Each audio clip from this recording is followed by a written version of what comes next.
Mr. Chairman, parliamentary inquiry. Gentleman made statement.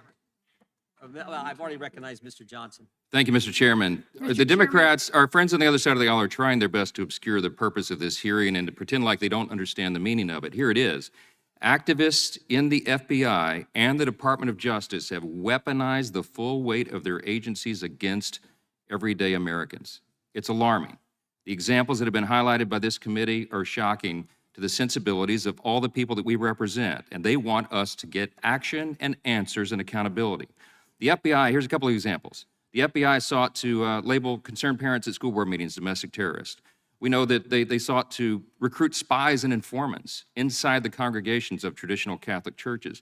We know that they worked with the social media platforms hand in hand, almost as partners over the last 2 election cycles, to censor and silence conservatives online that they disagreed with. Sometimes they were candidates. And now the people at this table who are patriots, who this bothered their consciences, who knew that this was against their oaths of service and their duty, spoke up, and they're being retaliated against. Mr. O'Boyle, I wanted to just discuss one of these examples. In your transcribed interview with committee members, you stated that federal law enforcement involvement at school board meetings would, in your words, absolutely chill parents from exercising their First Amendment rights.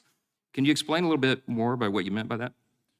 Yes, so one of the examples given in the congressional letter included an example where a neighbor or somehow someone knew a parent that they believed was extreme, and so they called the FBI and reported that parent to the FBI.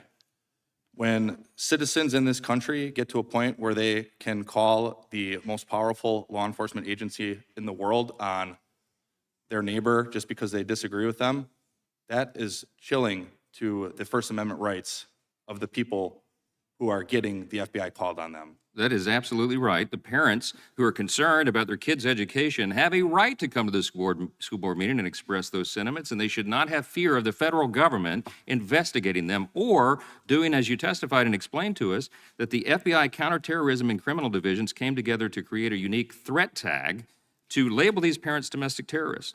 Mr. O'Boyle, is it accurate to say that you tried to fix all these issues within the FBI through the chain of command, and that it was only after no action was taken that then you came forward to Congress to disclose this information? It's accurate that we did discuss it at the squad level, but the FBI is set up in a way where line agents like me or line supervisors even, they're not going to be able to accomplish fixing such a vast problem from the inside of the FBI.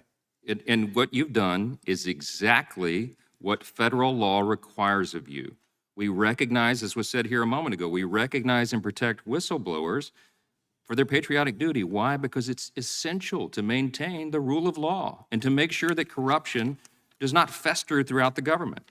And isn't it true that once the FBI found out you spoke to Congress, that your security clearance was then suspended? Yes, I believe that's what happened. And what effect has this had on your ability to provide for your young family?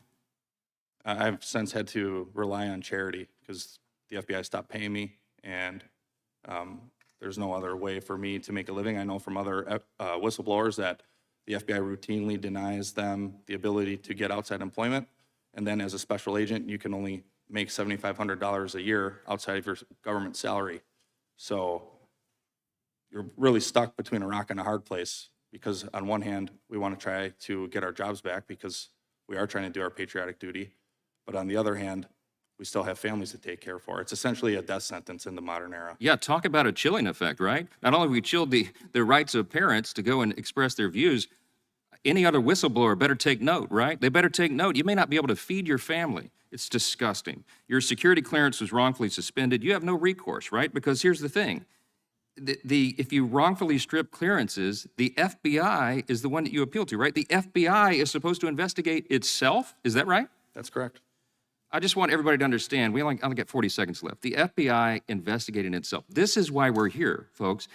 This committee, we have jurisdiction over the Department of Justice, over the FBI. We are the checks and balances in the system. We have to draw this attention to this because it's our oversight duty. We're all trying to fulfill our responsibilities and our patriotic duties here. I am grateful to you men for your willingness to stand forward and take the arrows as you have, even from members of Congress over here who are trying to disparage you. It's disgusting. I thank you for your patriotic responsibility. Look, the free speech of parents is chilled. The speech and the duty of whistleblowers is chilled. We got a problem, folks, and we're trying to fix it. I'm out of time. I yield back. Gentleman yields back to the committee.